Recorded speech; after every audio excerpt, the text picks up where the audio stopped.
Ustaz. Assalamualaikum warahmatullahi wabarakatuh. Waalaikumsalam. Ustaz, kita sering mendapati sebuah pertanyaan mengenai bagaimana orang yang puasa tetapi tidak sholat. Mereka tidak sholat karena asik tidur.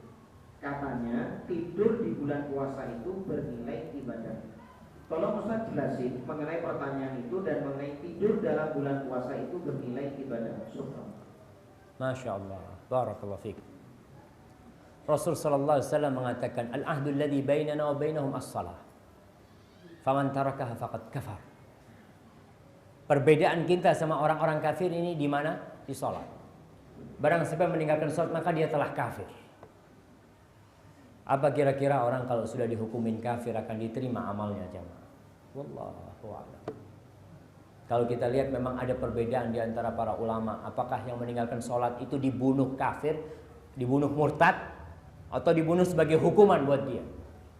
Kalau Al-Imam Ahmad bin Hanbal, orang yang meninggalkan sholat itu ketika mati, puasa nih tapi nggak sholat, ketika mati dia nggak perlu disolatin, nggak perlu dikuburkan di pemakaman orang Islam. Di mana dikuburkan? Di jurang aja. Untuk bikin jurang tempat pembuangan sampah situ, sudah lemparkan ke sana.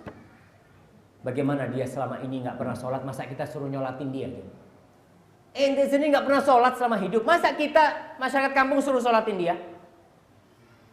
Ya gimana, logikanya gimana kita suruh nyolatin dia? Maka nggak disolatin. Itu menurut pendapat Imam Ahmad bin Hanbal.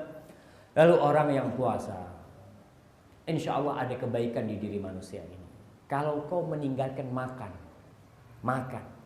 dan minum, padahal itu nafsu kita, itu insting kita itu mau makan dan minum, kenapa kau nggak sholat?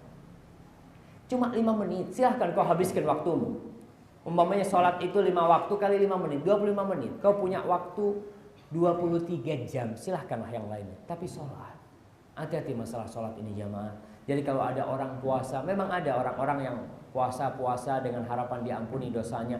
Rukun Islam yang kedua itu apa? Sholat, bukan puasa. Hati-hati dengan urusan sholat. Kalau masalah tidurnya orang yang berpuasa itu ibadah, kalau diniatkan ibadah, karena tidur ini termasuk kebiasaan. Makan kita bisa jadi ibadah. Ketika kita makan, ya Allah aku kepingin nanti bisa sholat malam, kasih aku kekuatan ya Allah. Jadi ibadah tuh makan. Tidurnya pun kalau ya Allah aku kepingin tidur sebentar supaya aku bisa sholat malam ya Allah. Bangunkan aku ya Allah jam sekian. Itu jadi ibadah. Tapi kalau tidur hanya untuk tidur supaya nggak kerasa puasanya. Para sahabat Nabi ketika puasa itu perang, bukan tidur. Perang mereka. Subhanallah ya. Bagaimana dengan kondisi sekarang? Dan kita lihat orang Islam ketika puasa seharusnya semakin giat, semakin semangat.